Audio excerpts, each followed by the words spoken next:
গতকাল রাতে বাংলাদেশ এবং শ্রীলঙ্কার মধ্যে তৃতীয় টি-টোয়েন্টিতে বাংলাদেশ শ্রীলঙ্কাকে ৮ উইকেটে হারিয়ে শ্রীলঙ্কাকে পরাজিত করেছে এবং ২-১ ব্যবধানে শ্রীলঙ্কার সাথে এই সিরিজ জিতে নিয়েছে, যেটা এর আগে কখনো বাংলাদেশ শ্রীলঙ্কার সাথে টি-টোয়েন্টি সিরিজ জিততে পারেনি। এমনকি পঞ্চপাণ্ডব থাকা অবস্থায় যখন বাংলাদেশ দলে পঞ্চপাণ্ডব খেলতো, তারাও কখনো শ্রীলঙ্কাকে টি-টোয়েন্টিতে সিরিজে হারাতে পারেনি। কিন্তু গতকাল রাতে বাংলাদেশ লিটন কুমার দাসের নেতৃত্বে শ্রীলঙ্কাকে তৃতীয় টি-টোয়েন্টিতে হারিয়ে টি-টোয়েন্টি সিরিজ জিতে নিয়েছে ২-১ ব্যবধানে।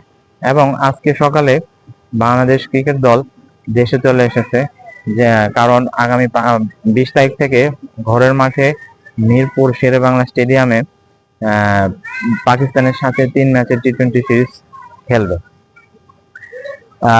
যদিও কালকে বাংলাদেশ সিরিজ জিতে নিয়েছে, এখন এই সিরিজে সবচেয়ে ভালো পারফরমার কারা ছিল, কারা সবচেয়ে ভালো ব্যাট করেছে, কারা সবচেয়ে ভালো বল করেছে, সেটাই দেখা উচিত। এখন এই শ্রীলঙ্কার সাথে টি-টোয়েন্টি সিরিজের মধ্যে ৫ জন টপ 5 এর মধ্যে বাংলাদেশের ৩ জন রয়েছে ব্যাটসম্যান, যারা লিটন কুমার দাস রয়েছে, তাহিদ হৃদয় রয়েছে, তানজিদ হাসান তামিম রয়েছে।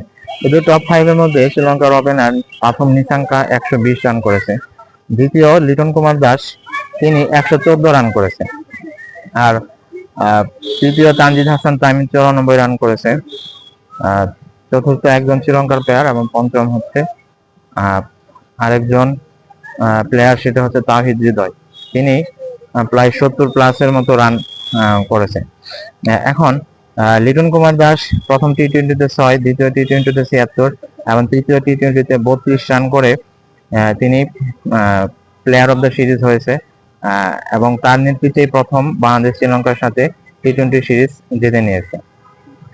এখন বোলারের ক্ষেত্রে মেহেদী হাসান মিরাজ তো রেকর্ড করে দিল, তিনি ৩ ম্যাচের মধ্যে প্রথম ২টি টি-টোয়েন্টি খেলেই নাই। এই মাত্র তৃতীয় টি-টোয়েন্টি খেলতে এসে তিনি ৪ ওভার বল করে ৪টি উইকেট নিয়েছে এবং একটি মেডেনও পেয়েছিল, যেটা এক ম্যাচ খেলে তিনি টপ 5 এর মধ্যে ১ নম্বরে উঠে পড়েছে। দ্বিতীয় বোলার হিসেবে ৪ উইকেট নিয়েছে রিশাদ হোসেন, শ্রীলঙ্কার একজন বোলার ৪ উইকেট নিয়েছে।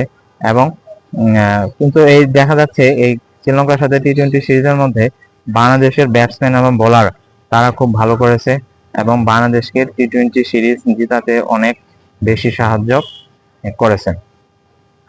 তো বাংলাদেশ আজকে শ্রীলঙ্কা থেকে বাংলাদেশে চলে এসেছে।